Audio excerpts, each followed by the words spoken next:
Ouh.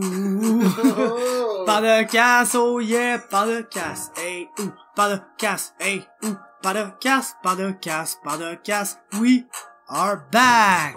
Excuse, back. Excuse, de retour, nous sommes de retour, nous sommes de retour, de retour, de retour, nous sommes pour le Padocast. Excuse, we are back, épisode 4 du Padocast. Salut tout le monde, tellement content de vous avoir avec nous encore une fois cette semaine. Tellement content. Adam est vraiment content cette semaine. En effet, j'ai cru noter ça dès que je suis rentré chez eux. Il était resplendissant de joie. Très content. Alright. Fait que, ce que j'ai cru comprendre, là, ils t'ont strip de ton title, pis ils ont overturn ça en no contest. As-tu d'autres updates par rapport à la suspension auto ou pas encore t'attends l'audience? Legally, I cannot say nothing right now. Great. On va direct passer à nos premiers sujets parce que pour vrai, on a vraiment un podcast le fun pour vous cette semaine. Du moins, on a un podcast le fun pour moi parce que vous le savez, j'aime ça trier des affaires, j'aime ça classer des affaires, j'aime ça deviner des affaires. C'est pratiquement rien que ça qu'on va faire cette semaine. Yeah. On va commencer avec un petit retour sur l'UFC 220. Je pense qu'Adam a bien le goût de parler de Ngannou contre Miocic. Ensuite, top 20 de nos combattants préférés. Actifs, nos combattants actifs préférés. Adam a fait son top 20. Moi, j'ai fait mon top 100. Je vous dis les 20 premiers. Ensuite, les overall, les ratings de UFC 3 EA Sports sont sortis. Adam a toujours voulu deviner les ratings des gars. Je me suis rendu compte assez vite qu'il n'y avait pas d'overall dans ce jeu-là. Mais vu que j'étais un gars de statistiques, j'ai fait des overalls moi-même. Donc, on devine les overalls des plus gros fighters dans UFC 3. Ensuite, une dernière petite devinette. On va essayer de deviner qui va gagner les trophées dans les principales catégories des Grammys, les 60e Grammys. Ça a lieu dimanche soir. Fait qu'on commence. UFC 220. Je pense qu'Adam avait bien gros envie de parler du main event de ce combat-là qui a opposé Stipe Miocic à Francis Ngannou. Une victoire par décision unanime de Stipe Miocic dans un revirement de situation inattendu, je le sais pas, pour vrai que c'était inattendu, mais pas tout le monde qui s'attendait à un combat comme ça. Adam, man, qu'est-ce que t'en penses de ce combat-là? Alright. Personnellement, I was all about Stipe. Mais tu m'avais quand même mis sur le hype train de Ngannou, honnêtement, là. Tu m'avais vraiment mis sur le hype train. Puis là, en plus, quand tu vois les choses qu'ils sont en train de faire avec Ngannou dans le Super Sports Lab, là, ouais, le Performance Institute, le gars, il est plugué un peu comme à la Drago, là, dans le film contre Rocky. Ils sont en train d'en faire un spécimen, tu sais, le gars, il a quelques livres à couper pour faire 2,65, tu sais, il a pas besoin de faire une déshydrate, vraiment. Pour vrai, tu sais, tu demanderais à avoir un poids lourd, c'est vraiment le poids lourd parfait, la force qu'il a. Écoute, tu sais, tu parles de Alistair Overeem, là. Tu parles d'un gars qui était Grand Prix champion. Tu parles d'un gars qui est probablement, discutablement, le meilleur kickboxer poids lourd qu'il a jamais eu sur la terre, là. Tu sais, il était avec des Jérôme Le Banner, des Hernando Houst, tu sais, pour vrai, son stand-up est fou. Le gars, il s'est fait éteindre, là. Tu sais, c'est une force de la nature incroyable. Mais ce que je pense, je savais que ça pouvait s'en aller vers ça, mais je pensais vraiment de la façon que Francis Ngannou, la façon qu'il l'entraîne, tout ça, je pensais qu'il y avait plus que 4 minutes. Il y avait 4 minutes de gaz. Après 4 minutes, c'est plus vraiment. Il y a au deuxième round, je pense qu'il a atteint un autre gros coup qui a fait mal. Stipe, c'est un savage, là. Le gars, il est capable de prendre une shot comme ça. Pour vrai, the best heavyweight in the world qu'il a jamais eu, là. Un point, c'est tout. Il a battu le record. Le gars, il est en train de montrer que la shape parfaite de se battre poids lourd, c'est dans les alentours de 2,50. C'est parce que, on a vu, là, il a manqué de jus dans Ngannou, là. C'est trop gros, c'est trop musclé. Ça sert à rien d'être gros musclé pour le combat. C'est du combat que tu t'en vas faire. Je pense que lui, il a encore prouvé ça une fois de plus. Le monde va, tu sais, non, moi je pense que ça va créer des ajustements dans le monde poids lourd du sport. Ça, honnêtement, là, ce gars-là, c'est une performance incroyable. Il a commencé à manquer un peu de jus lui aussi. J'aimerais ça peut-être qu'il puisse faire finish. Mais sinon, pour vrai, il éteindit les critics, là. Fait que ma question, moi, par rapport à ça, c'est tu dis que je t'avais mis sur le hype train de Ngannou. Donc en ce moment, t'es plus sur le hype train de Ngannou? Ben, c'est comme j'avais dit, là, à lui seul, Ngannou me faisait envie de descendre à 2-5, mais tu sais, Steppé, il a tout, il a tué ces craintes-là, là. Tu sais, je me disais, ok, là, on a vraiment vu, là, c'est un être humain comme les autres. La gas tank est très présente chez lui. Il est allé dire en conférence de presse qu'il avait sous-estimé Steppé. Mais voyons, tu t'es surestimé toi-même, personnellement. Il a surestimé qu'il était pas le toucher, qu'il était pas le finir, là. C'était pas une question de sous-estimer, là. Le gars, man. Pis c'est un peu le feeling, tu sais, quelqu'un qui se croit tellement, des fois, tu vas faire réussir à croire les autres. Mais il était en train de me faire croire qu'il était vraiment, genre, the next big thing, là. Ben, tu le vois que c'est it's just a human being like another one, là. J'ai trouvé que c'était un combat qui a fait sortir la vérité, là. C'est sûr que côté gas tank, faut que je t'avoue que j'étais un peu surpris parce que quand il s'est battu contre Curtis Blades, qui est un Division 1 All-American, il a pas été capable de le finir. Il a pas été capable de l'amener au sol, c'est-à-dire. Puis Ngannou, il l'a TKO par Dr. Stoppage après le deuxième round. Puis c'est Blades, là, qui est en train de mourir dans son coin, pas Ngannou. Fait que je l'avais vu faire plus qu'un round et demi, 2 rounds, contre Henry, contre Blades. Fait que, moi, oui, il a manqué de jus, mais je donne 100% du crédit à Stipe pour ça. Parce que si Francis Ngannou réussit à faire son combat, à défendre les takedowns s'il les voit venir, c'est un gars qui va avoir du jus pour faire un combat de 3 rounds bien plein heavyweight. Après ça, le 4-5e round heavyweight, tant qu'à moi, si t'as du jus dans ces rounds-là, c'est de l'extra. Même pour Stipe Miocic, le fait qu'il ralentisse un peu à la fin de 5e round, même Cardio Kane était moins rapide à la fin de 5e round contre Dos Santos qu'au début du combat, tu sais. Fait que même si Cardio Kane est capable de ralentir un peu à la fin de combat quand il est supposé être la machine de cardio absolue, c'est normal un peu dans le cas de Stipe. Puis il faut que je donne tout le crédit vraiment pour avoir étendu la gas tank de même, parce que il est pas arrivé avec une layer de lutte, il est arrivé avec plusieurs layers de lutte. C'était il amène dans le clinch, va essayer une petite affaire qui va lui mener à son takedown, qui va mener à un ajustement, qui va mener à sa deuxième tentative de takedown, puis il réussit à l'avoir là-dessus au début du combat. À la fin, c'est sûr qu'il avait juste à toucher à la jambe, puis Ngannou était à terre. Puis ce que j'ai constaté, c'est que dès qu'Ngannou a touché le sol, c'est là que sa gas tank est tombée de là à là, de façon immédiate. Panic button was... C'était... Comme Daniel Cormier dit toujours, there's levels to this game. Il y a des niveaux à ce jeu-là. Puis tu voyais tellement que Ngannou et Miocic étaient tellement sur pas le même niveau quand le combat s'est amené au sol, là. Pour vrai, là, c'est pas c'est les skills que Francis Ngannou au sol, s'il était pas poids lourd, ce gars-là, tu pourrais pas être au UFC, genre, tu sais, Non, c'est la seule division où c'est toléré, là. Exact, où c'est toléré d'avoir quasiment, tu sais, d'avoir autant, minimement de connaissances au sol, là. Pis Stipe, il a vraiment été, c'est un shout-out, là. Vraiment, mais on dirait que c'est pas une performance qui me décourage pour la suite des choses dans le cas d'Ngannou. Bon, non, absolument pas, là. Écoute, le gars, il a 12 fights.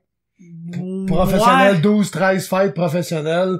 Il est dans l'âge que tu piques pas mal chez les poids lourds. Écoute, tu viens de te battre le championnat du monde. Pis ça, c'est une affaire et tout qui a probablement joué dans sa tank de gaz, là. Tu te bats pour le championnat du monde, là. T'as 12-13 combats d'expérience. Ça va te battre contre un gars que... Pis ça, c'est un autre affaire. Tu sais, ça va jouer dans la gas tank. Ça, c'est une autre affaire que je dis pour la gas tank à Stipe. Tu dis, c'est normal qu'au 5e round, au 4e round, et ça soit fadé. Tu t'en vas te battre pour battre le record. C'est pas ton premier 5-round fight. Non, t'es conscient dans ta tête que c'est des 5-round fights que tu veux faire pour le restant de ta vie. Il a dit, il va garder cette belt. Il est convaincu de garder cette belt-là le temps qu'il va se battre. Alors, il est convaincu de toujours faire des 5 rounds.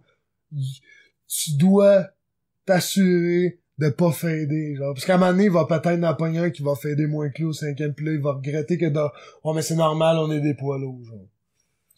Ouais, pis aussi l'affaire que je trouve qui est important à dire, parce que tu sais, autant il y a du monde qui bâchait la performance de Francis Ngannou, de dire qu'ils ont jamais vu quelqu'un fini de même dans un 5e round, pis que c'est une performance absolument horrible. C'est pas vrai, là. C'est pas vrai. C'est une victoire par décision unanime de Stipe. Il a sorti Overeem au premier round, il a sorti JDS au premier round, il a sorti Verdum au premier round, puis ce gars-là, avec l'expérience qu'il a, vient d'arriver puis faire une unanimous decision contre le meilleur heavyweight de tous les temps. Puis le monde, pour la première fois, ils s'entendent pour dire que ouais, Stipe, si c'est pas le meilleur heavyweight de tous les temps, là, si c'est encore Fedor, là, du moins c'est le plus grand champion heavyweight de l'histoire de l'UFC. Absolutely.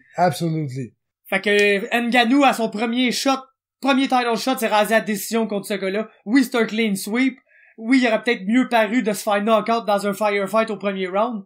Mais il s'est pas fait knock-out dans un firefight au premier round. C'est pas fait sortir de là comme tous les heavyweights se font sortir de là. Puis il y a un Iron Chin, ce gars-là, parce que les shots qu'il mangeait à la fin du combat, c'est quelque chose. Puis moi, c'est vrai que l'affaire qui m'a un peu déçu, là, tu sais, j'étais un grappler, moi, ok?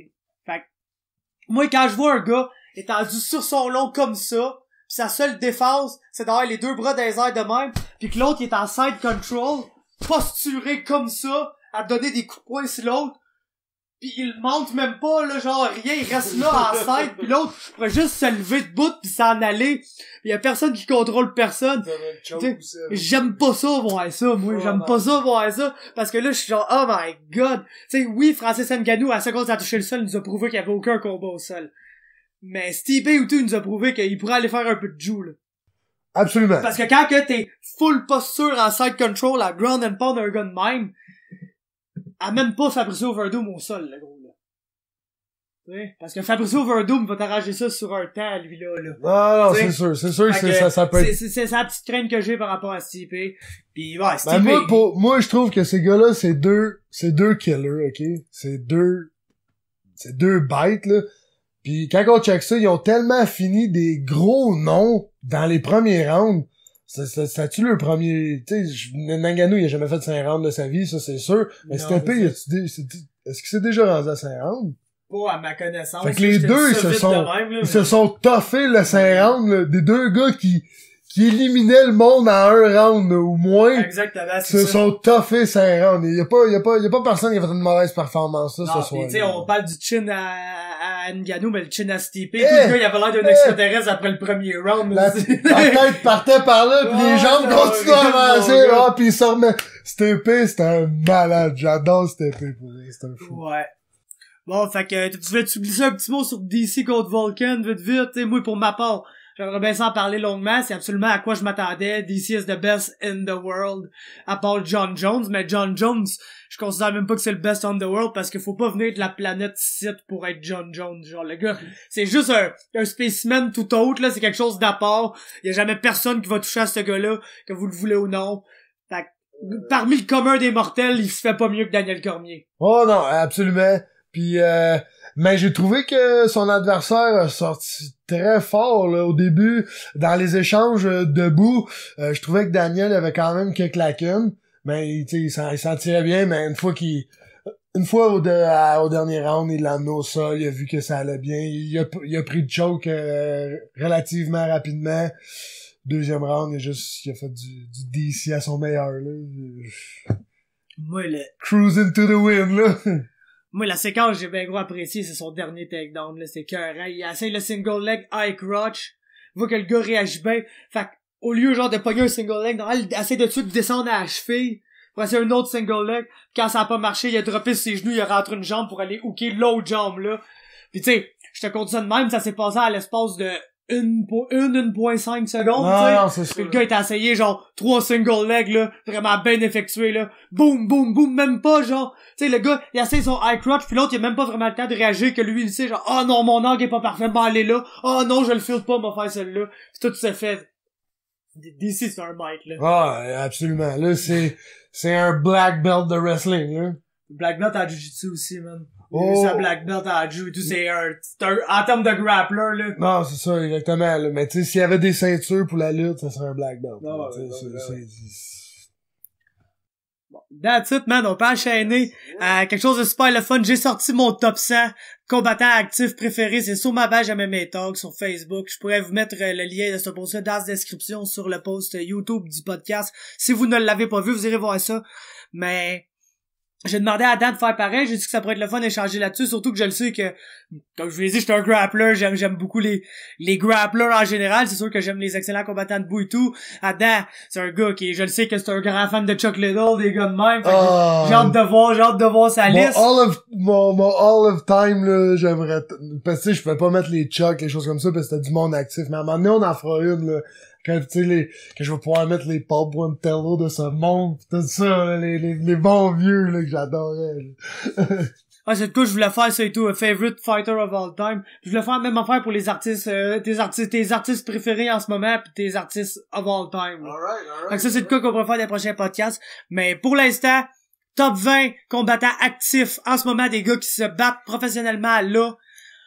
J'ai décidé d'exclure GSP pis les frères Diaz, pis du monde de même que, oui, ils sont actifs, mais on le sait pas quand, pis on entend 2 fois par année qu'ils veulent se battre à telle date, pis finalement, ça a jamais vraiment lieu, sauf une fois aux 3 ans.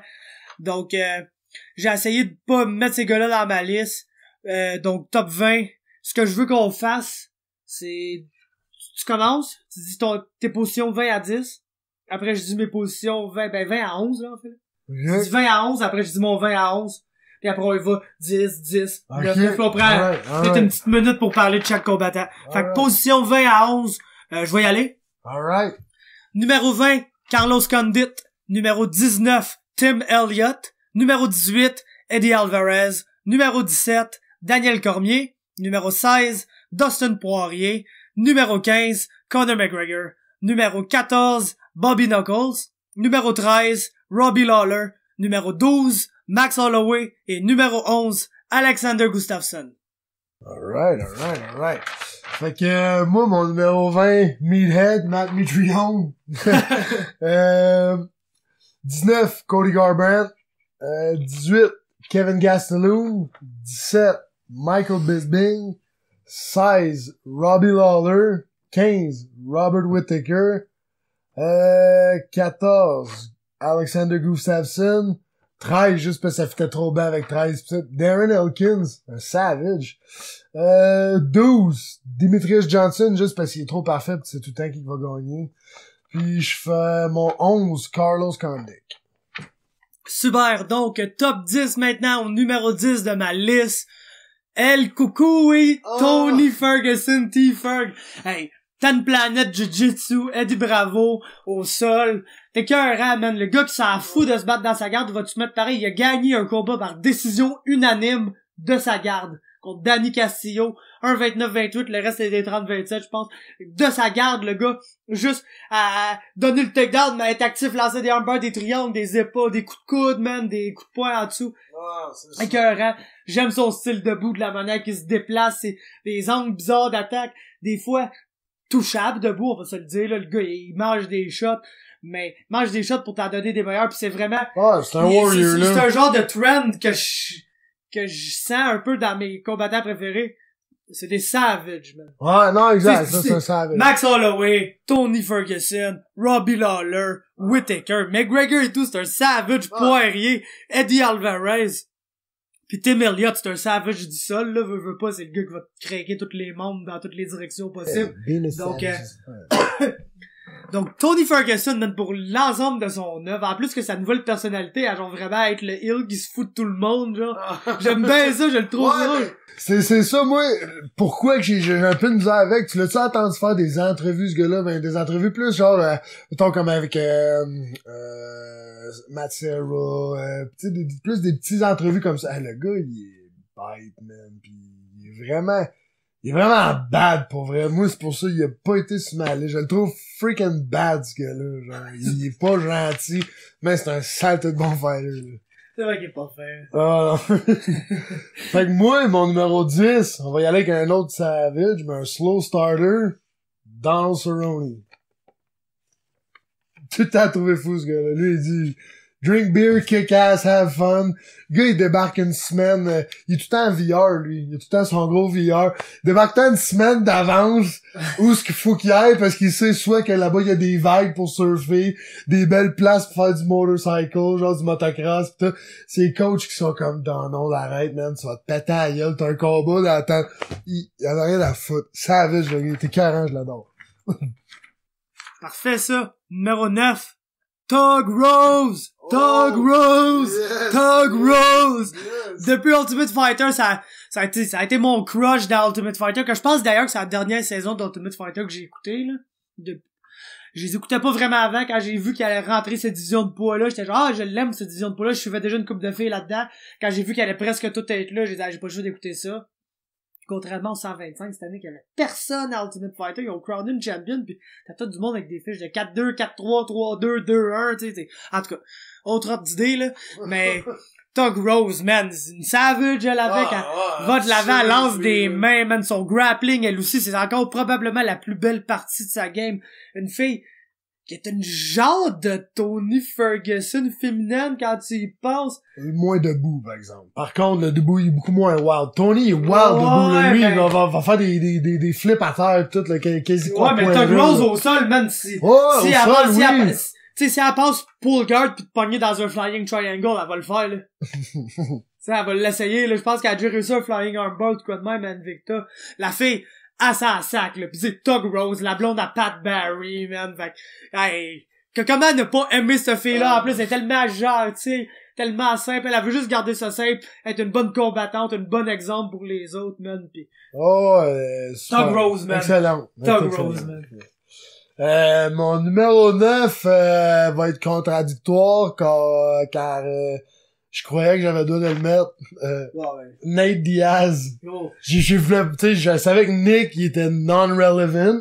Nate, c'est correct, il dit qu'il veut se battre en mai ou en juin. Non, c'est ça. Fait que je l'accepte. Nate, je pensais que t'avais... Écoute, love him or hate him, you're gonna watch him fight. Tu vas le regarder combattre, ce gars-là. C'est toujours un fight intéressant. Le gars est capable de rentrer dans la tête des meilleurs. Il a mindfuck Donald Cerrone. Tu sais, come on, là. Ouais. Non, je trouve juste, tu sais, sa mentalité des fois, ça serait facile à gérer comme ça, juste comme I don't give a shit, mais ceux qui sont game de le faire, des fois, c'est le fun à regarder aller, là. C'est vrai qu'il y a peu de gars qui sont game comme lui. S'il fallait que je mette Nate dans mes affaires, ça changerait ma liste beaucoup, là, parce que moi, pas compliqué. J'écoute ce sport-là à cause de GSP. Je suis devenu un hardcore fan à cause de Nate pis Nick. Quand ils se sont battus contre GSP, genre, je m'en voulais quasiment chez nous, parce que j'étais là, pis là, Georges gagnait, pis j'étais content pour Georges, mais genre, je m'en voulais quasiment, genre, de pas être full content, parce que, exemple, j'aurais aimé ça que Nick Diaz gagne, pis qu'il envoie juste chier tout le monde après, pis ça, c'est comme la victoire pour ce genre de monde là, man. Tu sais, il semble, c'est des sables. c'est ça, comme tu dis, j'aimerais ça être game d'être eux. J'aimerais ça être game d'être un frère Diaz, pis juste, I don't give a single fuck about anything. Pis tu fais juste à ta tête, pis ils ont réussi de même en plus. Absolument. Ce qui est fou à passer. Hey, Nick, le plus vieux des deux, il se bat contre Robbie Lawler dans le temps. Pis Robbie Lawler, c'est this freaking jacked up kid, man, qui est genre tu sais, il était rough, là, il était hard, là, tout le monde, tu sais, il était big. Lui, il rentre, Nick, pis il commence à crier après.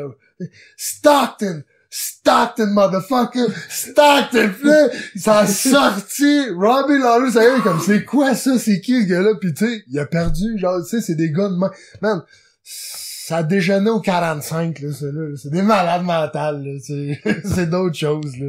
Exactement. Donc, on va continuer la liste avant de se perdre. Ouais. En parlant de malade mental. Plus je check ma liste, plus c'est toutes des caves, là, mais mon numéro 8, ça en est un spécial.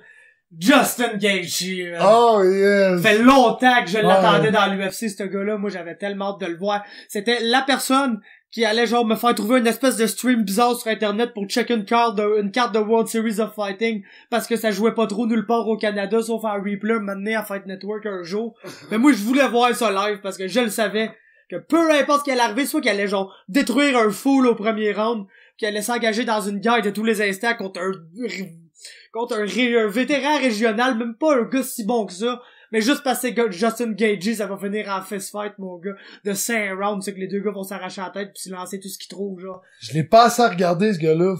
J'ai pas assez, justement, vu qu'il y a pas eu de coverage ici, pis il y a pas eu d'exposure plus dans le North America, j'ai pas assez vu le gars, fait que je pouvais pas vraiment le mettre sur mes affaires, mais c'est quelqu'un que je suis très intéressé. Ouais, écoute, Justin Gaethje, là, on a nos fous furieux dans l'UFC qu'on connaît depuis longtemps, pis je te le dis, man, ils rivalisent avec tout eux. Wow, nice. Anyway, c'est pas compliqué, on a pas mal compris ce que l'UFC allait faire avec, c'est battu contre Eddie, pis là, il va se battre contre Dustin Poirier, fait que je pense que ils ont trouvé ça lame, là. That's it. Michael Johnson à son premier combat, c'est pas mal toutes des sautés comme lui, là. Ah, c'est parfait. Tu comprends, c'est que ça s'en va, ces genres de fight-là, tu sais. Yeah. Donc. Fait que, en parlant de Dustin Poirier, c'est mon numéro 8 à moi. Écoute, un breakout year, on savait qu'il était bon, là. On savait qu'il était vraiment talentueux. Mais genre, man, y a-tu step up this year, sans joke, là? Ça, tu sais, c'était net. Je trouvais qu'il était rendu net, tu sais. Ça s'en vient élite, là. On savait qu'il était bon, pis qu'il était pour être là, pis qu'il était pour avoir une carrière sûre, pis que sa job était pas, tu sais, était pas pour se faire mettre dehors par le UFC, il donne toujours un bon show. Mais là, je trouve qu'il commence à être qualité avec les gars élites, là, sérieux, là. Wow, man. Pis je trouve que c'est un gars qui est tellement, man, il a l'air, tu sais, il est sérieux dans ses affaires, c'est un bon gars, tu sais, il a pas l'air d'un, tu sais, c'est pas un asshole, là. Il est pas là en train d'envoyer chier pis de faire son, ça doit pas être une tête enflée dans la vie de tous les jours, honnêtement. Je trouve que, non, j'aime bien ses combats. Ah, c'est un gars, probablement une des personnes que ça y a fait le plus du bien move up de 145 à 155, là. Il y a des gars qui se souhaitent faire ce poids-là, tout simplement parce qu'ils pensaient être plus gros, pis ça donnait du up and down, man, pis depuis le Dustin Poirier, c'est tout un gars, là. Un de mes préférés, moi, je l'ai mis au 16e. Pas mal ça, là. Un de mes guys. Oh, ouais. Numéro 7. Aïe, ça, là, c'est un de mes crushs. Chang Sung Jung, the Korean Zombie, man. Yes. Oh my god. Je pense pas que ça a fait des mêmes, pour vrai. Ah, non, ouais. Je pense plus que ça a fait des mêmes, man, des Korean Zombie. Quel homme, man. Pis c'est autant un bon grappler qu'un bon striker, pis c'est un brawler dans tous les aspects. Le gars, il veut juste être turbo-agressif pis essayer n'importe quelle niaiserie qui passe sous le dé. Gars, il a passé un twister à MMA. Je pense que j'ai plus besoin de rien dire. Le dude a passé un twister à MMA. That's it, that's all. Numéro 7, Korean Zombie, Chang Sung Jung. Ah, savage. It's a savage. Un vrai de vrai, man. Oh. Mon numéro 7, Mr. Bless, Max Holloway. Pour vrai, là, j'espère juste que ce gars-là va pas devenir genre trop cocky. Je trouve qu'il commence à, tu sais, il va bien, là, il commence à parler un peu, il a tout le temps parlé un peu pareil, tu sais, il est toujours prêché pour sa paroisse, il a toujours eu confiance en lui, mais je veux juste pas qu'il devienne genre un petit cocky, là, pis il devienne non, c'est ça, mais sinon, ses skills, là, le rematch, là, c'est Holloway contre McGregor, là, ça serait fourré de ça comme rematch, honnêtement, puis je pense qu'il le mérite. Il a travaillé fort pour ça, puis man, c'est un straight up killer, là. Ah, Max Holloway, moi, mon top 100, c'est de quoi j'ai dit que je voulais updater, là. C'est de quoi je vais garder à jour, pis, tu sais, il est au 12e rang, pis il est on the rise, là. Ah! À tous ses combats, là, on the rise, là, pis je l'aime, pis à tous ses combats, je l'aime encore un peu plus, toujours un peu plus. Ce gars-là, il est magnifique, là. Vraiment magnifique. Donc, numéro 6 pour moi, on a Francis Ngannou. Je le renierai pas. En plus, il vient du même village qu'un de mes meilleurs amis au Cameroun. Un gars qui habite en France. Une belle histoire derrière lui. Puis, je continue à le dire, un futur champion heavyweight, man. Ce gars-là, il a fait 5 rounds avec Stipe Miocic. Tu sais, checkez-le, revenez, man. Vous trouverez pas ça drôle. Il est capable de décapiter Overeem, déjà. Fait qu'imaginez le nombre d'heavyweight qu'il va continuer à décapiter pour toutes ces autres années-là. Puis, s'il vous plaît, man, peu importe ce qui arrive, là, au UFC Austin, là, je veux voir Francis Ngannou contre Black Beast. Ouh! C'est ça que je veux voir, c'est juste ça que je veux voir, le gros! Oh, ouais! C'est juste ça que je veux voir, le gros! Oh, quelle merveilleuse idée! Black Beast! Black Beast doit avoir eu son break pour faire du sexe pis tout, là, il doit être de retour bientôt. Mais c'est pas contre Marcin Tybura à UFC Austin, je sais pas c'est qu'elle a en mars. Ouais, Tybura, là, il a un nice style pour vrai, là, j'aime ça, là, c'est deux gars qui... Black Beast, des fois, ils prennent des bosses de lancer des kicks, là, mais... Black Beast prennent des bosses souvent, là. Yes, alright, fait que je vais y aller, moi, que mon number 6, c'est encore un autre body de là-bas, Samoan, Mark Hunt, Super Samoan, Mark Hunt, ça a toujours été juste un de mes favoris, pis une inspiration pour moi, honnêtement, ce gars-là. un gars qui a l'air de rien, pis qui s'abédaine, pis tu sais, qui s'en fout, pis qui aime ça manger, pis qui aime ça se battre, pis il a du cœur à en revendre, un menton légendaire. Écoute, Mark Hunt, il va toujours donner un show. Le UFC voulait racheter son contrat, si je me trompe pas, quand il s'avait fait acheter de l'autre compagnie, puis il voulait même plus qu'il se batte. Il voulait juste payer ses fights, puis il a dit, au pire, je vais les faire gratuit, je m'en fous, mais je veux faire mes fights. Le gars, il aime ça se battre pour vrai, là. Puis Mark Hunt, chapeau à lui, sérieux, je l'adore. Mark Hunt, c'était ma mention honorable, c'est mon 21e rang, en fait, le Mark Hunt. Mark Hunt. Donc, 5e rang pour moi, top 5 déjà. Pis ça, c'est un gars qui est on the down pour moi, mais je pourrais pas vraiment le descendre plus bas. C'est celui qui se bat en fin de semaine, Jacare Souza. Ça a longtemps été mon combattant préféré. Commence à ralentir, pis il y a des nouveaux phénomènes là, de la nature dans le sport que je peux juste pas ignorer. Là.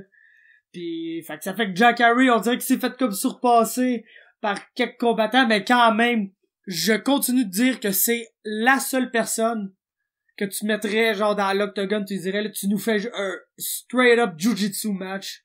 C'est le seul gars qui pourrait rendre un jiu-jitsu match intéressant pour les personnes qui aiment pas ça regarder le combat au sol. Je te parle pas d'un jiu-jitsu match compétitif parce que ça, pour lui dans l'UFC, ça n'existe pas. Tout simplement. Le seul gars qui pourrait lui donner du trouble, c'est probablement Fabricio Werdum qui est 2 weight class de plus que lui. Mais tu sais vraiment là, voir un gars là bonne lutte, man, faire son takedown, ses passings sont beaux, man, il y a des millions de manières de passer à la garde, pis c'est pas un gars qui va rester dans ta garde, ou même, tu sais, Damian Maia, son jeu est écœurant, mais quand Damian Maia, il a passé, il veut ton dos, pis là, il va chiller dans ton dos. Pis s'il donne le choke, ben, tu vas le choker, mais si tu donnes rien pis t'es défensif, Maia, il va te grinder en gardant ton dos, c'est plus un control-based jiu-jitsu fighter. Jacare, quand il est sur le top, veut smasher ta garde, pogne une position, pis te soumettre. Et pour te soumettre, il va t'armbar, il va te side choke, il va te guillotine, il va te rear naked choke, il va te faire n'importe quoi. C'est une des meilleures black belts. C'est un gars qui se battait en championnat du monde, finale des championnats du monde de Jiu-Jitsu contre Roger Gracie, qui est le gars qui a gagné le plus de titres mondiaux. Il menait par points, s'est fait pogner en armbar, pis sa seule réflexion, ça a été, ouais, armbar, that's it. Je vais me laisser casser le bras. Je vais me servir de ça pour passer sa garde, garder le top, jusqu'à la fin. Il a fait exactement ça, puis il a gagné le championnat du monde avec un bras pété contre Roger Gracie par point, man. Juste parce que le gars, il s'en sac de même, il est genre, ouais, un armbar, là, contre le meilleur black belt de l'histoire, je m'en sortirai pas, mais qu'il me pète le bras, je vais passer sa garde, je vais garder le top. T'as fait à run, genre. Savage. Fucking savage. Exactement. C'est lui qui fait ça, hein. Ouais. Moi, je le trouve bien cool quand il fait ça. T'es écœurant, Jacare. Ouais, non, exactement. Bon, son premier combat dans l'UFC, c'est battu contre Chris Camozzi, il l'a pogné en side choke, là, avec la main site, là. Je te garantis, ça a fait ça. Camozzi, il a pensé à faire le téléphone, s'est rendu compte que ça le ferait pas, il a levé sa main pour taper pis sa main a tombé. C'est genre le tacta, là, c'est genre, il pogne dans le choke, là, 3 secondes, si tu tapes pas, tu te dodo, mon chum, là. Le squeeze que ce gars-là y a, man, c'est incroyable. Wow. Fait que, numéro 5 pour moi, Jacare Souza. Alright. Number 5 for me, Mr. Cain Velasquez. J'espère vraiment que ce que Daniel Cormier dit, c'est vrai. Qu'il est dans le gym, il est en forme, pis il est prêt à revenir arracher des têtes. J'espère vraiment juste que c'est vrai parce que un Cain Velasquez en forme qui est prêt, qui est ready pour vrai, c'est un des lui contre TP, ça serait vraiment dangereux, là. Je savais pas d'où ce que ça s'en va, là. Je trouve que c'est le heavyweight pas mal qui pourrait, c'est le heavyweight le plus dangereux pour stepper, là, mettons. C'est-tu lui ou c'est DC? DC veut pas aller heavyweight. À cause de Cain. À cause de Cain, mais et tout, il dit, là, ça me tente plus, là, de brasser avec des gros gars de même, là.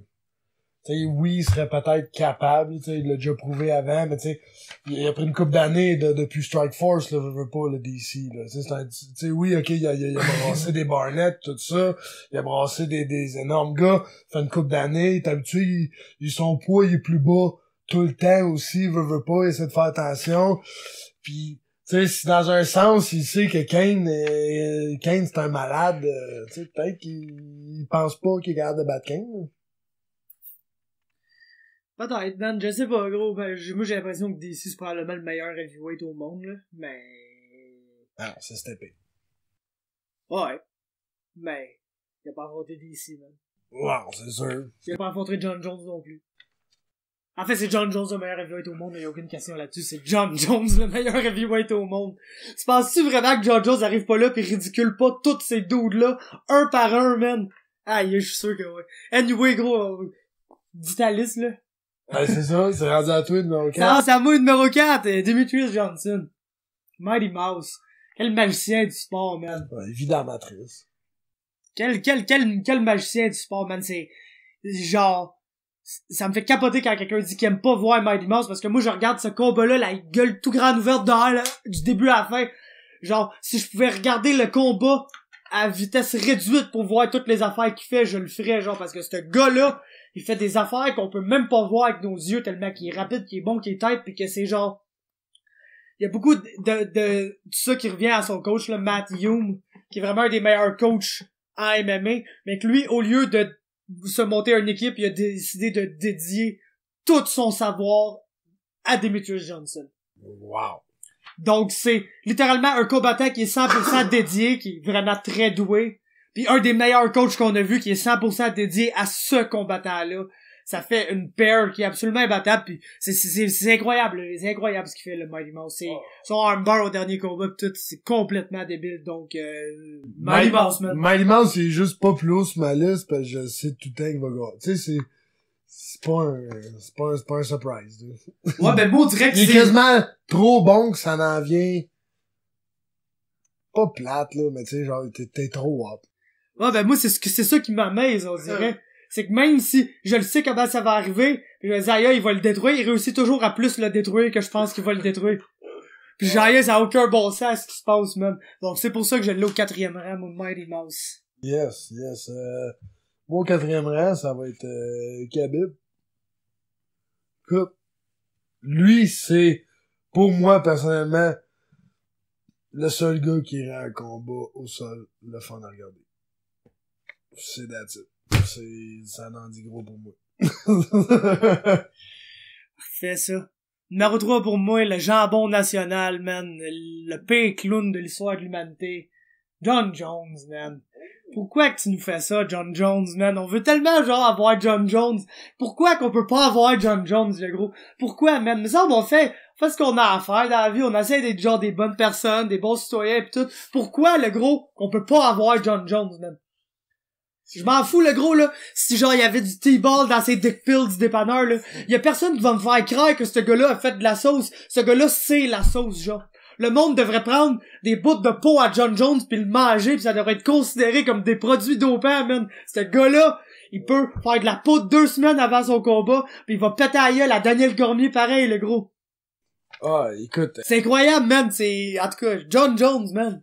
John Jones, man. Tellement, là. Il a probablement fait un deal avec le Yao pour être bon de même, pis là, mais c'est ça, il est en train de payer sa dette, là. C'est pour ça que tu peux pas avoir John Jones, il paye sa dette au Yao, man. C'est probablement ça, gros, mais c'est sa seule affaire, je veux, on dirait, man. John Jones, pourquoi qu'on peut pas avoir ça? C'est sûr. Fait que John Jones va avec Cormier comme du peanut butter pis du jelly, là. Fait que mon number 3, c'est DC, man. C'est juste le gars, il est juste trop hot, là. Je l'adore, man. Je l'aime dans tous les aspects. Ça ressemble à ça, man. Pis on dirait plus que la liste avance, moins qu'on en a à dire, c'est combattants, ben, genre, c'est parce que, comme, qu'est-ce que tu veux qu'on dise, c'est sûr? Ben, c'est soit qu'on dit qu'on les adore, soit qu'on parle d'eux pendant 5 heures sans Non, c'est ça, pis tout le monde sait ce qu'il y a en est de ces gens-là. Ouais. Numéro 2, Khabib. Ouais. Numéro 2, Khabib. Et numéro 1, soon to be, man, peut-être, le Khabib. Je croyais personnellement que c'était ton numéro 1. Oh, ben, tu sais, je le cache pas vraiment, c'est qui mon numéro 1, là. Mais, c'est Khabib numéro 2, man. C'est tout, Khabib, man. Ah, excellent. C'est le meilleur smasher qu'il y a au monde. Son style, en plus, c'est pas compliqué, là, ce qu'il s'en vient faire, là. Il y a pas de cachetterie, là. Il y a pas à la fois pas compliqué et extrêmement compliqué. Ouais, c'est ça, à la fois pas compliqué, mais tellement bien exécuté à perfection que genre y a rien que tu peux faire. C'est comme être pris dans une toile d'araignée puis juste attendre qu'ils s'en viennent chipper ta life away, man. C'est un malade, Khabib. Ouais, donc, numéro 2 pour toi. Numéro 2 pour moi, The Dominator, Dominic Cruz. Honnêtement, le gars, je le trouve juste trop intelligent. C'est un gars qui a innové le sport. C'est un gars qui a amené vraiment du nouveau qu'on voit dans beaucoup de fighters aujourd'hui. Mais tu sais, c'est un gars aussi que, si tu dis, si je t'explique comment te battre, mettons textbook, puis tu vois Dominic Cruz, mais je vais te dire, tu sais, théoriquement, fais pas ça, c'est pas bon. Mais genre, comment tu veux dire ça à un gars qui tag tout le monde avec ses affaires? Tu sais, c'est juste, le gars, il est vraiment spécial, là. Ouais, t'apprendras pas à quelqu'un à se battre de même, mais si quelqu'un est capable de se battre de même, c'est un plus, là. Non, c'est ça, exactement. Il y a rien de sensé là-dedans, mais ça marche tellement que oui, c'est contradictoire à fond, là. Dominic Cruz, il est contradictoire dans la façon de se battre, mais man, c'est parfait. Pis tu sais, je le sais que je le dis souvent, mais y a-tu une personne qui comprend plus qu'est-ce qui se passe dans une cage que Dominic Cruz? Effectivement, là. Autant quand il analyse les combats, genre comme commentator, que quand il se bat, y a personne qui comprend mieux ce qui se passe. Non, exactement, là. Même contre Cody Garbrandt, il comprenait l'ampleur d'à quel point il est en train de se faire démonter, là. non, c'est ça, il est incroyable, puis les ajustements qu'il peut apporter, pis tout ça. Non, il est juste, c'est comme un coach dans un fighter. C'est incroyable. Cool, bah je vais y aller avec mon numéro 1. Joanna Jędrzejczyk, man. Qui d'autre que Joanna Jędrzejczyk? Pis c'est un peu parce que c'est un peu parce que je trouve que c'est comme le summum du Savage Fighter. Cette fille-là, elle va préférer te démolir, genre, du tout au tout pendant 5 rounds que de te finir, genre. Ah, pis elle va te voler ton lunch pis elle va te le dire, en plus. Ah ouais, pis elle va le manger devant toi en continuant de te battre, genre. C'est ça, man, l'affaire avec Joanna, pis je persiste à dire que c'est la meilleure combattante debout dans l'UFC, gars comme fille. C'est elle ou Valentina Shevchenko ou Wonderboy, c'est un des trois. Côté technique, là, pis avec des credentials en arrière d'eux. Côté vraiment technique, ce qui nous montre dans la cage. Holly Holmes. Credentials, man, she's got credentials. Ouais, ben le niveau de boxe féminine est moins fort que le niveau de Muay Thai féminin un peu. Fait que oui. Elle a pas fait de kickboxing aussi. Ouais, un peu, mais tu sais, en tout cas, Holly Holm et tout, je la considère pour vrai. Elle serait dans mon top 5, le best striker in the sport. John Jones, man, son striking, il est on point, là. C'est pas c'est John Jones, man, c'est, comme je te dis, faut même pas le mettre dans la catégorie des humains, là. De un. De deux. Son striking, ça me fait un peu penser à ça, justement, ben, c'est comme, si tu demandes, là, à un gros, le striker technique, là, un kickboxer de haut renom, d'analyser, techniquement, comment John Jones se bat debout, il va pas te dire que c'est la plus belle affaire qu'il a vue. Mais maudit que c'est efficace, genre, pis que le monde, on dirait qu'ils savent pas contourner ça parce que il s'est tellement servi de sa reach pis tout. Pis pourquoi tous nos convois reviennent à John Jones, man? Je veux voir John Jones, man. Je suis tanné, man. Je m'en vais, je vais m'en aller, je pense. Si j'ai pas John Jones, je vais m'en aller à quelque part, man. Tu sais que, dans un alternate universe, man. C'est que John Jones se bat tout le temps, man. À résine. Il y a quelqu'un qui a dit ça dans les commentaires sur une vidéo YouTube. Son fight qu'il voulait voir le plus en 2018, c'était John Jones contre Brock Lesnar à résine. Genre, je suis all in, man. Faites ça, pour vrai. Je vais rester jusqu'à 6h du matin debout pour voir ça. Dérange pas, les gros. Voir John Jones style sur Brock Lesnar, comme si Brock Lesnar avait aucune idée de ce qu'il faisait, genre. En tout cas, vas-y, numéro 1. The baddest man on the planet. Stipe Miocic, number 1. Écoute, il a solidifié son nom en étant le champion le plus dominant, pas l'autre. Ok, il y en a peut-être qui vont s'ostiner, Fedor, peut-être, mais c'est le champion le plus dominant. C'est probablement le meilleur heavyweight que j'ai jamais vu. Là. Écoute, he's the best, pis c'est un heavyweight, je le trouve... je suis sûr que j'adore les heavyweights, là. Surtout les heavyweights sont capables d'être actifs dans un combat puis de pas juste striker genre 3 fois par round. Je trouve ça très apprécié, son style tout ça. Puis non, Stipe is my number 1. Cool, man. Donc on va aller voir un peu de UFC 3, man. C'est de devenir des ratings. On a pris genre énormément de temps, là. C'est le premier. Ouais. Genre énormément de temps. Ben non, c'est parfait, gros. On a eu du fun. C'est l'important. Fait que je vais peut-être juste un peu abréger ça. Ouais. Fait que un peu pour expliquer aux gens, là, moi c'est pas compliqué ce que j'ai fait. Si vous avez un peu suivi, dans le nouveau UFC, il y a pas d'overall. Les gars n'ont pas de moyenne. Ils ont des attributs dans 4 catégories différentes. C'est weird, ça. Ouais, je suis d'accord. Moi, j'étais un gars de moyenne, en plus, là. Ouais, mais Moto, pour vrai, 4 overall, man. Quel jeu de sport, à part ce jeu-là, qui a pas d'overall? Même la freaking lutte, ils ont des overalls, genre, comme, come on, là. C'est vrai, ça. Fait qu'en tout cas, gars, il y a striking, grappling, endurance, qui est, cardio, et santé, que j'ai, considéré qui était menton. Ben, j'ai considéré, là. J'ai des lire, en fait, là. Ouais. Pas considéré, là. J'étais m'informer. Mais, I read shit. yeah, I don't yeah. consider it. Donc, c'est ça. Pour le fun, d'après toi, qui est le meilleur striker dans l'UFC 3?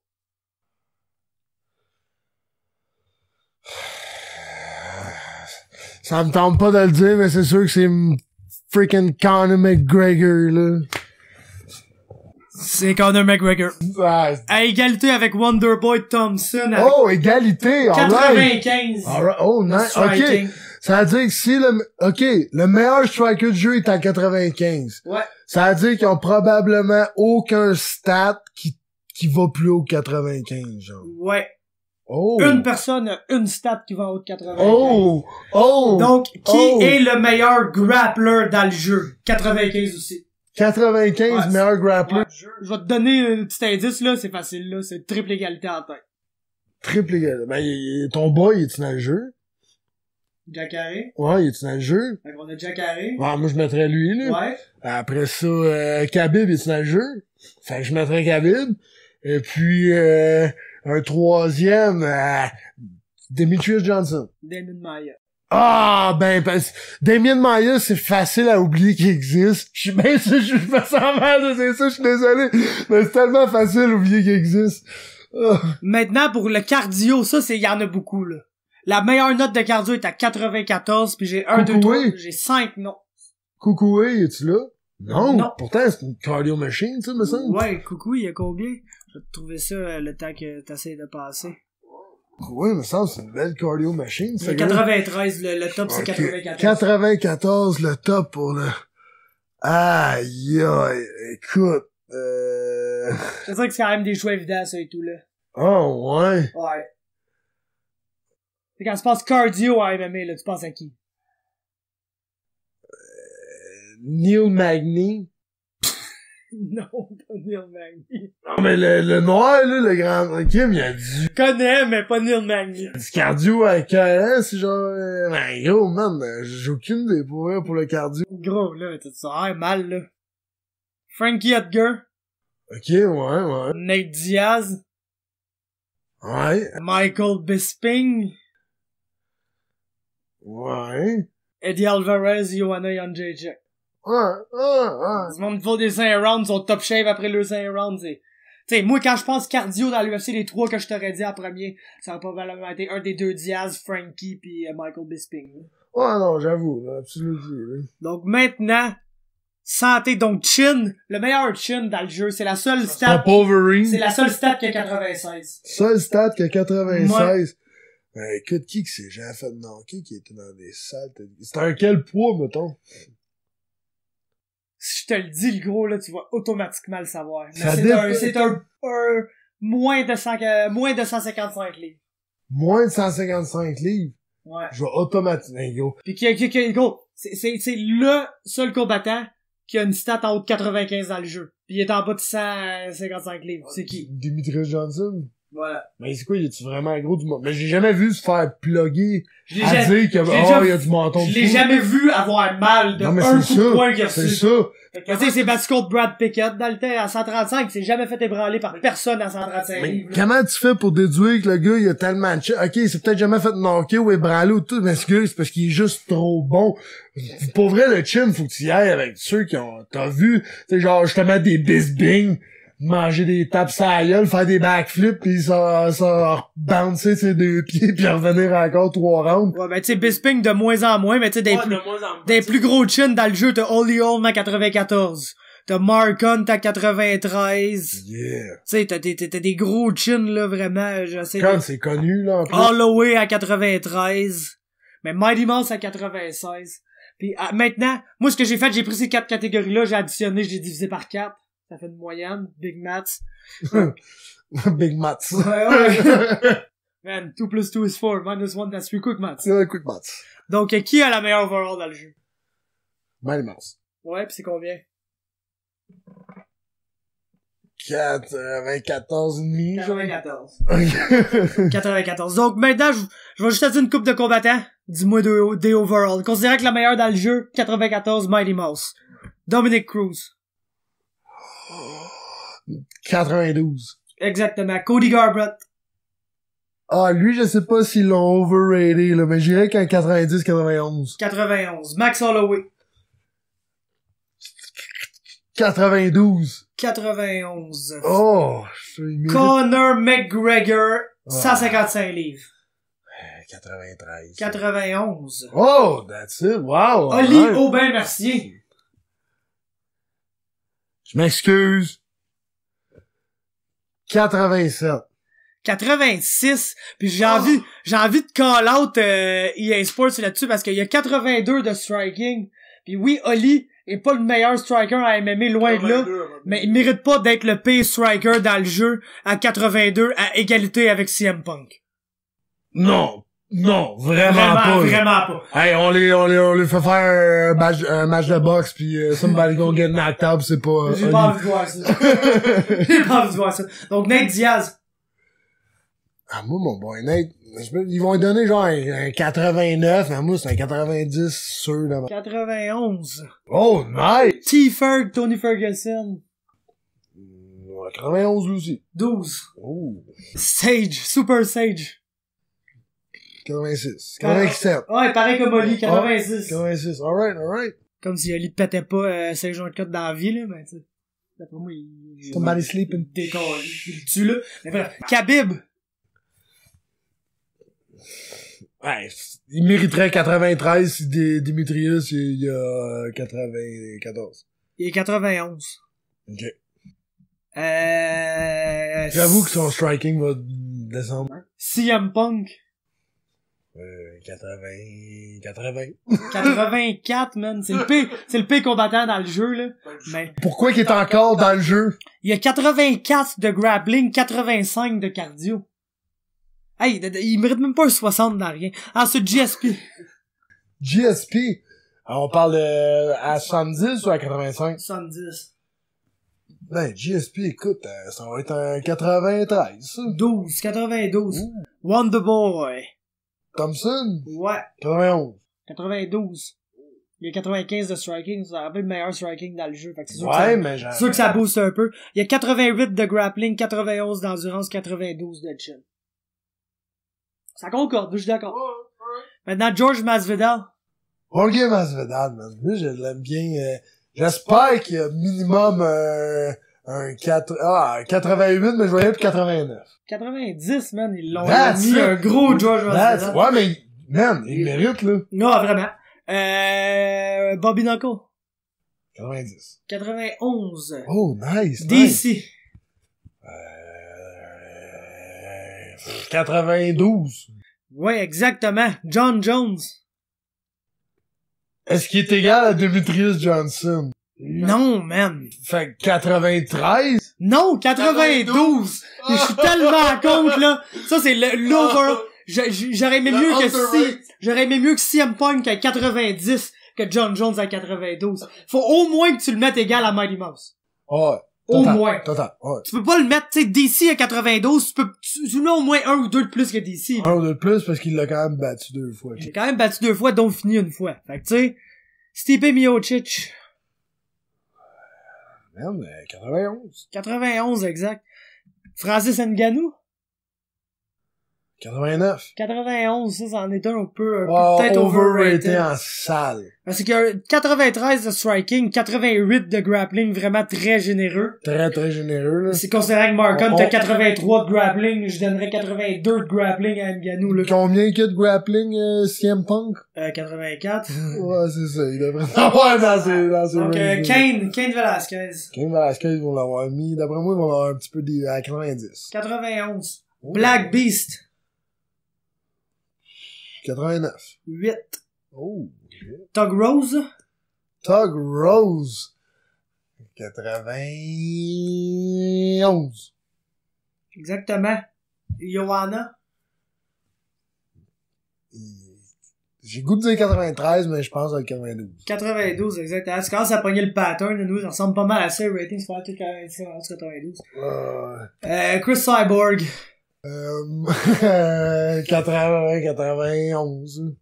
Ah, ouais. Exactement. Ouais. Et finalement, Honda Housey, man. 80.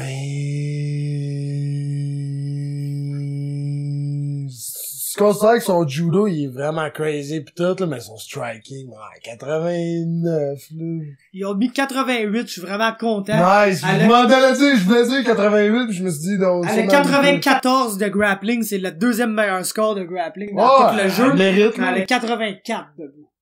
Ce qui est amplement mérité. Elle pourrait en avoir moins un aussi. Peu moins, ouais. Bon, fait que ça va conclure. Dernière petite affaire que je voulais qu'on fasse, Adam, avant de se quitter. Oui. Ce sont les 60e Grammys en fin de semaine. Pis, Faut pas que je vais l'écouter, là, parce que... I got better stuff to do. Ouais, c'est tout le temps genre un petit cirque pis tout. Pas que j'ai pas pleuré l'an passé quand Chance the Rapper a gagné 3 Grammys, là. Ah ouais, ça, j'ai vraiment été fier de même. Chance the Rapper, independent artist qui va ramasser le best rap album pour une mixtape qui a pas vendu une copie, genre, qui l'a donné gratis à tout le monde. En tout cas. Vive Chance the Rapper, man. Meilleur gars ever.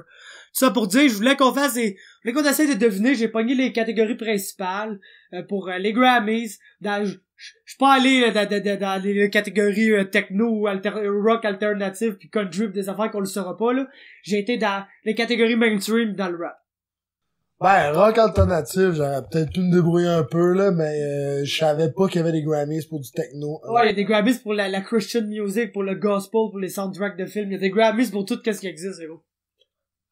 Fait que, catégorie principale pour ce qui est de Record of the Year. Ça, c'est vraiment, là, je pense que c'est interprété comme étant, genre, vraiment le Record of the Year. Pas la meilleure chanson de l'année. Non, genre, l'album, là, au complet. Non, la tune de l'année, là. Vraiment pas la meilleure chanson de l'année, vraiment le hit record of the year, là. Comme, la big song of the year. Ah, ok, c'est ça, ok. Album of the year, c'est... Le record, c'est celui qui a le plus de views pis tout, mettons. Voilà, ben, tu sais, genre, je pense que c'est Despacito, ça qui a éclaté ça, ouais. mettons. Ouais, ben, tu sais, c'est pas le public ni rien que tu sais, c'est comme l'académie des Grammys qui choisit, là. Des fois, ils ont des choix particuliers, là. Ok, mais moi, je pense, si tu check, il y a pas plus de hits, je pense, sur YouTube que cette chanson-là pis tout, là.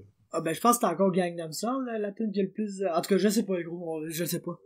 J'ai jamais été voir Despacito sur YouTube pour être ben honnête avec toi. Plus, mais j'avais entendu ça, là, que ça avait tout éclaté, le nombre de views pis tout, ça a dépassé, c'est rendu genre, gars, c'est stupide. Le seul bout de Despacito que je connais, là, c'est la petite guitare au début, parce que quand ça partait, je savais que c'était le temps de changer de poste. Oh, yeah. Fait qu'en tout cas, Record of the Year, on peut interpréter ça comme étant la biggest song of the year, là. Ah, je l'adore, ce gars-là. Ah, la seule partie. Pis, le petit bout de guitare me jouait dans la tête, là. Je te vois, là, changer. Oh. Non! No, not on my watch! Yes. Donc, biggest song of the year. Redbone de Childish Gambino. La dite Despacito de Louis Fonsi, Daddy Yankee et Justin Bieber. The Story of O.J. de Jay-Z. Humble de King Kendrick. Et celle que j'oubliais tantôt, quand je t'en parlais, c'est 24 Karat Magic de notre ami Bruno Mars. Ça pourrait quand même faire mal, Bruno Mars, honnêtement. C'est un gars qui est écouté par plein de générations, là. Pour elle, du monde plus vieux, du monde plus jeune. Écoute, le petit Bruno, man, c'est vraiment pas mon vibe de musique, mais genre, je le trouve nice. Je trouve qu'il l'a. C'est un gars de scène pis tout ça. Écoute, je serais quand même pas surpris qu'il le remporte, là, mais Redbone, c'est quand même une grosse tune cette année aussi, là, mais je serais pas surpris du petit Bruno Mars. Ouais. Pour être honnête, moi, je root vraiment pour Redbone. Oh, ouais, c'est total. Mais mon guess, ça va être Humble. Ouais. Je pense que les Grammys, man. C'est rendu assez mainstream, ce style de musique-là. Oui, il a vendu plus de CD que Drake, là. Thank you, God. Bon. Tu sais, Kendrick Lamar, c'est probablement le rapper le plus mainstream en ce moment, pis c'est le seul qui a gardé son message. Fait que, en tout cas, pis, tu sais, on s'entend que l'année que Good Kid, Mad City a été en nomination pour Album of the Year hip-hop, ils l'ont donné à Macklemore, là. Fait que depuis ce temps-là, les Grammys, ils veulent un peu se racheter envers Kendrick. Je serais pas vraiment pas surpris qu'ils gagnent ça. Tout sauf Despacito, là, pour vrai, s'il vous plaît, là. Ouais, non, tout non, sauf ça. Mais, encore là, je serais pas surpris. Ouais. Ensuite, Album of the Year. T'as Awaken My Love de Childish Gambino, 444 de Jay-Z, Damn de Kendrick, Melodrama de Lord et 24 Karat Magic de Bruno Mars. Lord a leur sorti un CD. Ouais, pis il paraît que c'est vrai, ça a pas pogné comme son premier CD, mais il paraît que c'est vraiment très bon. Oh, parce, honnêtement, le son de son premier CD, genre Tennis Court, il y avait genre une ou deux tonnes que, honnêtement, je me suis trouvé à apprécier, là. Il paraît que c'est une très bonne pop artist, j'ai pas jamais porté attention à... Ah oui, genre une ou deux tonnes de son premier album, honnêtement, que genre, ouais, je trouvais pas pire. Fait que c'est ça, man, pis pour vrai, shout out aux Grammys, man, trois albums de hip-hop, 3 albums ennemis de hip-hop. Bruno Mars, man, ça sonnait West Coast, G-Funk, un peu son dernier CD. C'est gros, moi, pour vrai, 24 Karat Magic, là, je sais pas pourquoi je l'ai pas dit, j'avais ça dans la tête, je voulais dire ça, il y a 2 secondes. C'est la tune qui me frustre le plus de toute l'humanité, man. Ouais, je l'haïs, la tune. Je l'haïs, cette tune. Moi, je l'haïs parce que j'aime tellement le beat, le gros, là. J'aime tellement le beat de cette chanson-là. Puis je me dis, pourquoi, man, tu prends un beat de même, et tu donnes ça à Bruno Mars qui essaie de rapper? Pourquoi tu donnes pas ça à n'importe quel West Coast rapper, man? Tu donnes ça à YG, man. Tu donnes ça à Ty Dolla $ign, le cette gros. tune-là, pour vrai, je l'ai pas aimé. Il y avait de quoi, là. Mais t'écouteras le beat, man. T'écouteras juste le beat. Il est bon, là, ce qu'il fait, pis tu le vois en show, il est écœurant, il donne un bon show, mais je sais pas, il y a de quoi qui me tape ses nerfs, mais je suis capable de quand même dire que genre, c'est un foutu bon artiste, pis il est vraiment talentueux, c'est juste que moi, ça s'accorde moyen, là. Oh, mais t'écouteras juste le beat de cette tune-là. Ben, pour ça, je vais être Kendrick. Pour Album of the Year? Ouais. Ah, do all the way, man. Pas le gros. Kendrick Lamar mérite une de ces années de gagner le meilleur album de l'année. Le Kanye West va embarquer sur la stage, voler ses shit. Ah, ben, il est en beef avec Jay-Z, fait que je sais pas pour qui ferait ça, tu sais. En tout cas, pis, tu sais, c'est To Pimp a Butterfly, là, qui aurait dû gagner l'Album of the Year l'année que ça a sorti, là. To Pimp a Butterfly, c'est le meilleur album de Kendrick. Y a personne qui va me sortir ça de la tête. C'est son album le moins accessible, mais c'est son meilleur album, man. King Kunta, All Right, These Walls, toutes ces tunes-là, c'est incroyable. Donc, il mérite de gagner le meilleur album de l'année juste parce que To Pimp a Butterfly a pas gagné le meilleur album de l'année. C'est pour ça que je vais pour Damn All the Way for Album of the Year. Maintenant, Song of the Year, la meilleure chanson de l'année. Pas The Biggest Hit Record, là, vraiment la meilleure chanson. Les nominations: Despacito, 444 de Jay-Z, la chanson pas l'album, Issues de Julia Michaels, la tune de Logic sur la Suicide Hotline, là, 1-800-273-8255, puis That's What I Like de Bruno Mars. Je vais y aller, là, moi c'est That's What I Like que je veux qu'il gagne, là, vraiment all the way. C'est probablement la seule tune de Bruno Mars que j'ai aimé le vibe de la tune, genre dans toutes ses tunes. Genre vraiment, là, de loin sa meilleure chanson selon moi. Une des seules tunes de Bruno Mars que, mettons qu'elle joue, je vois pas genre péter la coche après quelqu'un pis qu'elle change, genre. Pourtant, je respecte vraiment Bruno Mars pour tout ce qu'il a fait, là. C'est un musicien. Mais That's What I Like, c'est la tune de lui que j'apprécie, fait que... J'ai pas de vote. Pas de vote. Donc, no votes for the Panda. Best New Artist. Il y a des choix intéressants là-dedans. Il y a Alessia Cara, Khalid, SZA, Julia Michaels et le petit Uzi Vertical. Ouais, mais là, écoute, je connais un nom là-dessus pis c'est là Uzi Vert pis je l'aime pas. Fait genre flip a coin pis bonne chance à n'importe qui, là. Moi, je vote vraiment pour SZA, man. C'est une chanteuse R&B qui est signée avec TDE. Elle a fait vraiment des bonnes chansons, là. C'est un bon CD R&B, vraiment. Okay. Le CD Control, pis elle mérite de gagner le Grammys pour le CD R&B, là. J'espère vraiment qu'elle va le gagner. C'est quelque chose, je suis moins up-to-date avec la musique que j'étais. C'est ça. Pis moi, Uzi, ça me dérangerait pas qu'il gagne, mais ça me fait capoter qu'il soit là, man. Ça fait 3 ans, là, que Uzi sort du gros beef, là. C'est pas un new artist, là. C'est comme Chance the Rapper, j'étais content qu'il gagne le Best New Artist, mais j'écoute ça depuis 2012, là. Ouais, en tout cas. Donc maintenant, on rentre dans les catégories que tu vas pouvoir... tant qu'à être, tu pourrais mettre Ross. Ouais, je veux pas entendre parler de Ross. Ça fait 9 ans qu'il est là. Je veux absolument pas entendre parler de Ross. Quel bitter guy, man. Hey, C'est un mama's boy. Best rap performance. La meilleure performance rap de l'année. On a Bounce Back de Big Sean. On a I Don't Gotta Dance, I Make Money Move, Bodak Yellow, Cardi B. 444 de Jay-Z. Puis on a The Bitch is Bad and Bougie, Cooking the Dope with the Uzi. Ouais, bad and bougie, man. Juste Bad and Bougie pour avoir un take-off en avant. You think I'll lift off Bad and Bougie? You really think I can lift off Bad and Bougie? So, good. Maintenant, Best Rap Song Performance. Donc, moitié rap, moitié chanson. Ah, ils sont en train d'inventer des nouvelles. Ah, ça a toujours été là, le gros. Fait qu'on a Problems de Black. Je sais pas si tu connais. Crew de Shy Glizzy, Goldlink, Brent Fires. Quelle langue tu parles, là, en ce moment? Ouais, Crew, c'est une méchante bonne tune, faudrait que tu connaisses. Family Feud, Jay-Z, Beyoncé. Loyalty de Kendrick, Rihanna. Puis Love Galore de SZA avec Travis Scott. Ouh. Ah, je vais avec ma boy Kendrick, là. Yo boy Kendrick. Moi, je pense que je vais avec Crew, man, de Goldlink. Vraiment de bonne chanson. Je vais te faire écouter ça tantôt. Vraiment de bonne chanson. On a plein de choses à écouter. Yeah. Maintenant, Best Rap Song. Bodak Yellow. Chase Me, Danger Mouse. Fait to Run the Jewels et Big Boy. Je l'ai pas entendu, cette tune-là. Mais Run the Jewels avec Big Boy, ça doit être popé, là. Ça doit être popé. Sinon, Humble de Kendrick. Sassy de Rhapsody puis Story of OJ de Jay-Z. Humble.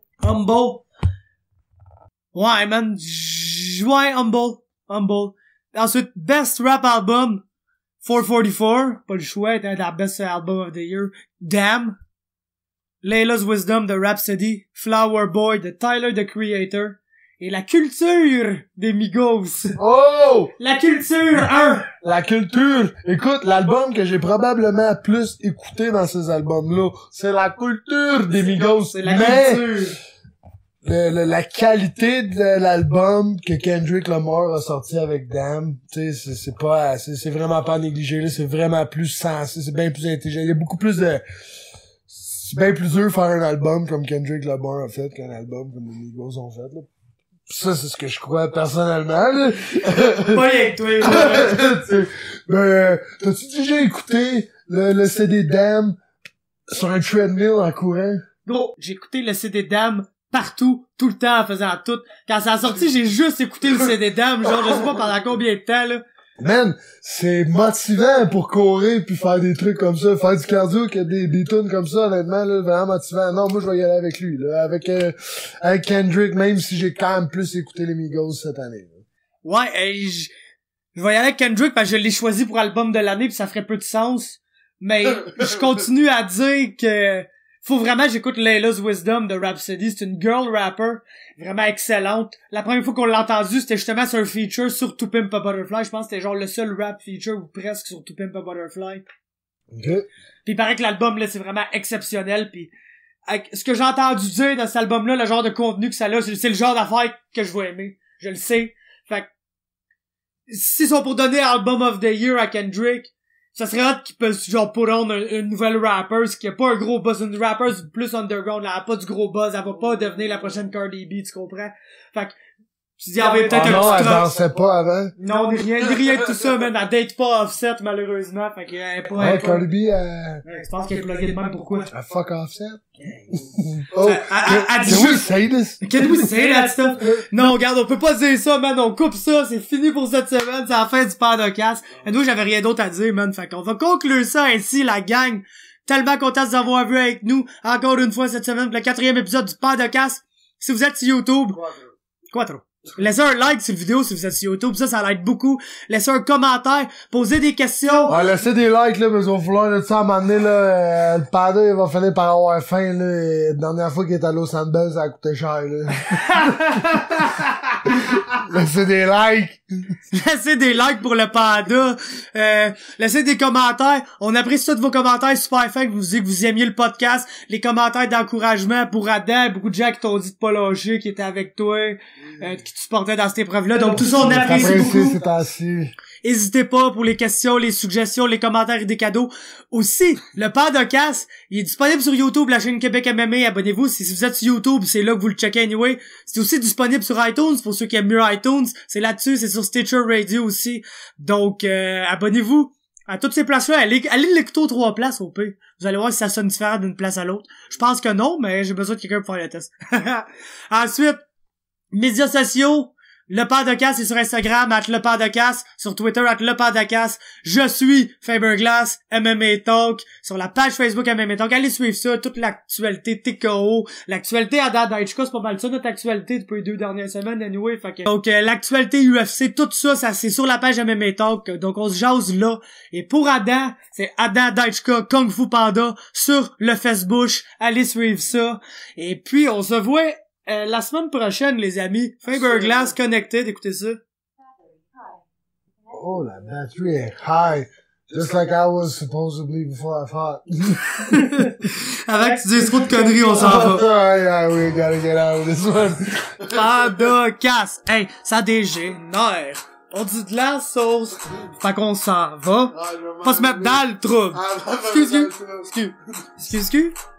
Hey, panda, casse. Merci tout le monde encore une fois. Tellement content de avec nous autres. Puis on sent notre cœur. Out of the building.